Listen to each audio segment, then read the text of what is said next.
ଏମିତି ଆମର ପ୍ରକଳ୍ପ ସ୍ତରରେ ବେଟି ବଚାଓ ବେଟି ପଢ଼ାଓ କାର୍ଯ୍ୟକ୍ରମର ଆୟୋଜନ କରାଯାଇଥିଲା ଏବଂ ଆମର 1 day orientation for child marriage task force କରାଯାଇଥିଲା।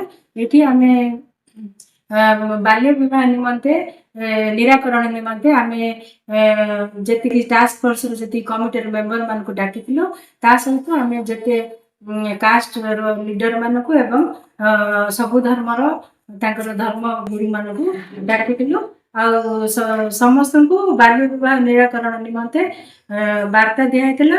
ଆଉ ସେମାନଙ୍କୁ ଅନୁରୋଧ କରାଯାଇଥିଲା ସେମାନେ ଗାଁକୁ ଯାଇକି ଏହି ବାର୍ତ୍ତା ସବୁ ପରିବାରରେ ପହଞ୍ଚେଇବେ ଏବଂ ନିଜ ନିଜ ଗାଁରେ ବାଲ୍ୟ ବିବାହ ସଚେତନତା ନିମନ୍ତେ ସେମାନେ ମିଟିଂ କରିକି ସେମାନଙ୍କୁ ବୁଝେଇବେ।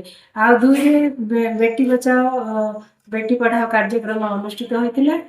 ସେଠାରେ ଆମର ଯୋଉ ଗାଁ ଗହଳରେ ଝିଅମାନେ ପାଠ ଛାଡ଼ି ଦେଉଛନ୍ତି ଅଧାରୁ, ସେଇ ସମ୍ପର୍କରେ ସଚେତନତା ବାର୍ତ୍ତା ଦିଆଯାଇଥିଲା।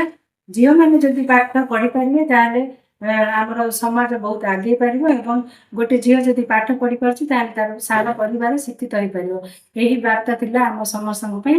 ଆଉ ଯେତିକି ଜଣ ଆସିଥିଲେ ସମସ୍ତଙ୍କୁ କୁହାଯାଇଥିଲା ସେମାନେ ନିଜ ନିଜର ଗ୍ରାମକୁ ଫେରିଲା ପରେ ଯେପରିକି ଝିଅମାନେ ପାଠ ପଢ଼ିପାରିବେ, ଝିଅମାନେ ନିଜେ ଖୁସିରେ ବଞ୍ଚିବା ସହିତ ପାଠ ପଢ଼ିପାରିବେ। ସେମାନେ ପାଠ ନ ପଢ଼ିକି ଆଉ ରୋଜଗାରକ୍ଷମ ନ ହେଇକି ଶୀଘ୍ର ବିବାହ କରି ପରେ ଯୋଉ ଅସୁବିଧାର ସମ୍ମୁଖୀନ ହେଉଛନ୍ତି ସେ ବିଷୟରେ ତାଙ୍କୁ ସଚେତନ କରାଯାଇଥିଲା। ଏବଂ କସ୍ତୁରବା ସ୍କୁଲର ଝିଅମାନେ ନାଚ କରିଥିଲେ, କଲ୍ୟାଣ ସିଂହପୁର ଝିଅମାନେ ନାଚ କରିଥିଲେ ଏବଂ ଆଗରୁ ବିଭିନ୍ନ ପ୍ରକାର ପ୍ରତିଯୋଗିତା କରାଯାଇଥିଲା। ସେମାନେ ସମସ୍ତଙ୍କୁ ପୁରସ୍କୃତ କରାଗଲା ଏବଂ ସମସ୍ତେ ଭାଷଣ ଦେଲା ପରେ ଧନ୍ୟବାଦ ଅର୍ପଣ କରି ଆମେ ମିଟିଂ ଶେଷ କରିଦେଲୁ।